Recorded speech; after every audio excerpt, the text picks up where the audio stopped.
तो आज हम लोग क्वेश्चन सॉल्व करने जा रहे हैं, कल के टॉपिक के आगे आ रहे हैं। कोनिक सेक्शन के अंतर्गत एलिप्स का पार्ट चल रहा है हम लोगों का, दीर्घवृत्त कहते हैं हिंदी में।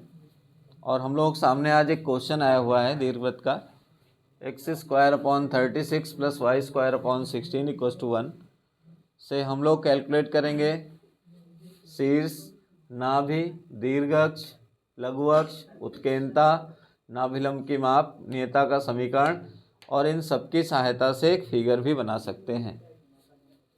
तो हम लोगों के सामने इक्वेशन मिला हुआ है, उसकी हम लोगों ने तुलना कराई x²/a² y²/b² = 1 से।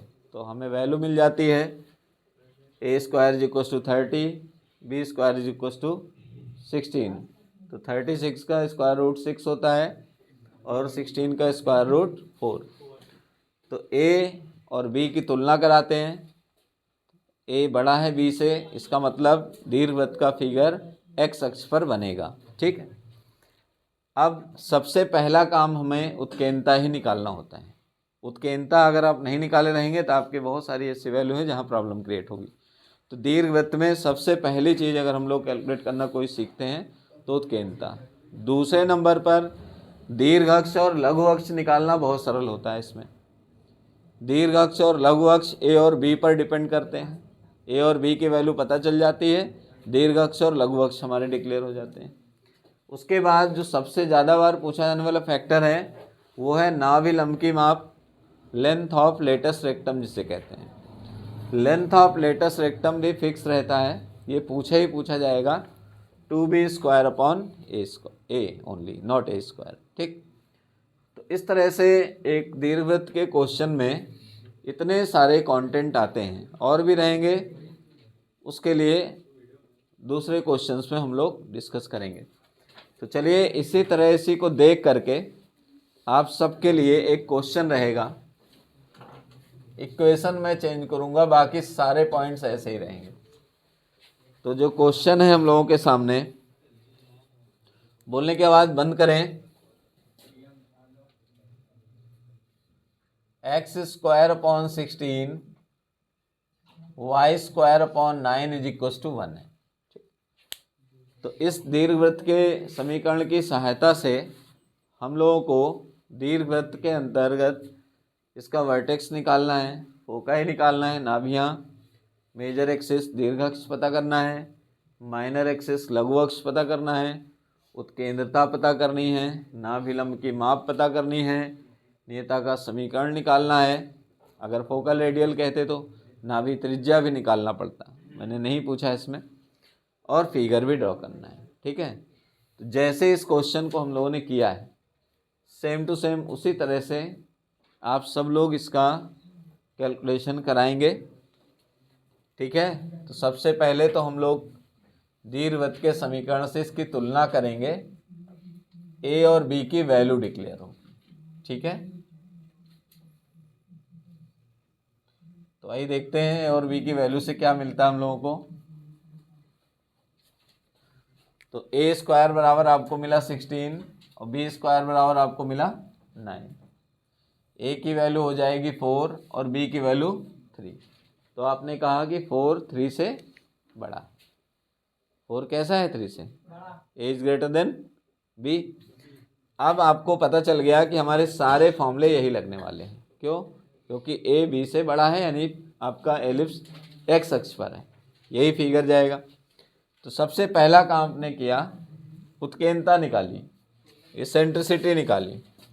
तो 1 - b²/a² से आपने कहा वैल्यू है b² की 3 का स्क्वायर 9 और यहाँ 16।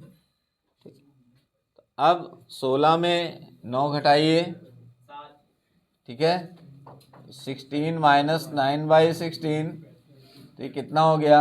√7/4। कितना हो जाएगा? तो उत्केंद्रता डिक्लेयर होते ही आधे से अधिक क्वेश्चन सॉल्व हो जाता है। ठीक है, अब आपने उधर सारी एंट्रियाँ लिख ली हैं, सभी लोगों ने इस साइड की सारी एंट्रियाँ लिख ली। तो इनके केवल हम पॉइंट्स हटा रहे हैं, यानी डिजिट हटाने जा रहे हैं, फार्मूले सारे वही रखेंगे। ठीक, तो देखिए कैसे कैलकुलेट हो रहा है। अब हम ये पॉइंट्स हटा रहे हैं, इनकी वैल्यूज हटा रहे हैं।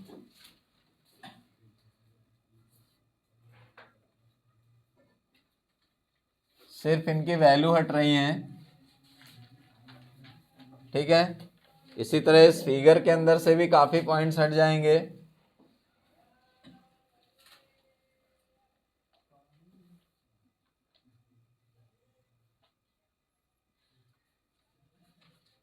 ठीक है, तो हमने इनके फिगर से भी कई चीजें हटा ली। अब हम लोगों ने सबसे पहला काम करना है कि दीर्घवृत्त का जब भी क्वेश्चन हो, तीन चीजें पहले कैलकुलेट होती हैं, ए, बी और ई। एलिप्स का क्वेश्चन है, ए निकाल लीजिए, बी निकाल लीजिए और ई निकाल लीजिए, तो समझ जाइए उसमें सारे वर्क हो गए। तो ए और बी तो हमको पहले ही मिल जाता है वाया कंपैरिजन, तुलना करने से, और ई की वैल्यू के लिए हमारे पास फॉर्मूला है, ठीक है। अब हम लोगों ने ई की वैल्यू डिक्लेयर की √7/4। चलिए यहाँ पर आ गए। अगर हमें वर्टेक्स बताना था तो वर्टेक्स में सिर्फ ए की ज़रूरत होती है, तो ए डैश आपको मिलेगा। ए की वैल्यू आपकी थी 4, तो ±4,0, ठीक है। उत्केंद्रता डिक्लेयर करनी है, सॉरी नाभियों के निर्देशांक, तो S1 S2 आपको मिलेंगे, प्लस माइनस ए की वैल्यू 4 है और ई की वैल्यू √7/4, 4 से 4 कैंसिल, (0), तो ये हो गया ±√7,0। ध्यान रखना थोड़ा सा कैलकुलेट करना पड़ता है वहाँ पर। क्लियर है?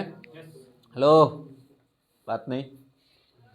नेक्स्ट है दीर्घ अक्ष लघु अक्ष, जो सबसे सरल होते हैं।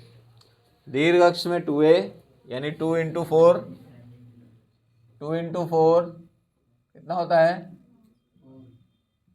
2 × 4 4 होता है, 2 × 3 उत्केंद्रता आपकी √7/4 आ चुकी है।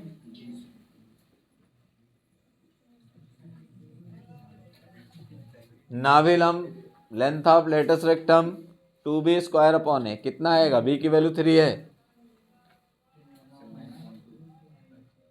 9 × 2 /4, 9/2। z डैश x बराबर ±a/e, तो a की वैल्यू 4/√7/4, इधर आ जाएगा 16/√7, ठीक है। तो हम इसके अंदर के सारे कंटेंट पता कर ले रहे हैं। अब हम इनको क्या फिगर पे रख पाएंगे?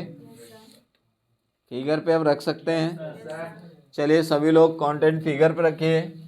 यहाँ आएगा 4,0, यहाँ आएगा -4,0, यहाँ आएगा 0,3, यहाँ आएगा 0,-3।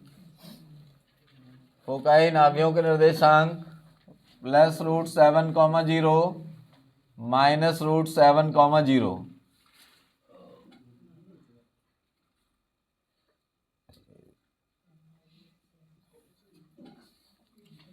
इसके बाद डायरेक्ट्रिक्स की बात हो गई, लेंथ ऑफ लेटस रेक्टम आ ही चुका है, यहाँ पर लिख दें, और यहाँ पर इस टाइप से आप इनके सारे कंटेंट लिख सकते हैं। और अगर हमें कुछ करना है तो 1-2 लाइनें यहाँ से ज्वाइंट करा दिया करिए ऐसे करके।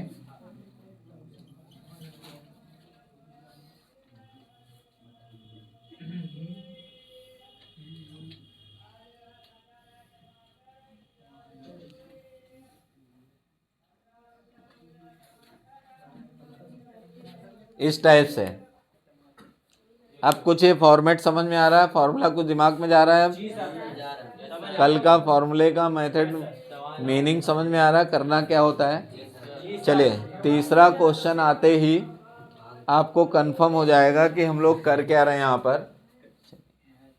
अगला क्वेश्चन है क्वेश्चन नंबर 3। इसमें दिया गया x² upon 49 sorry x² upon 49 y² upon 36। y² / 36 = 1।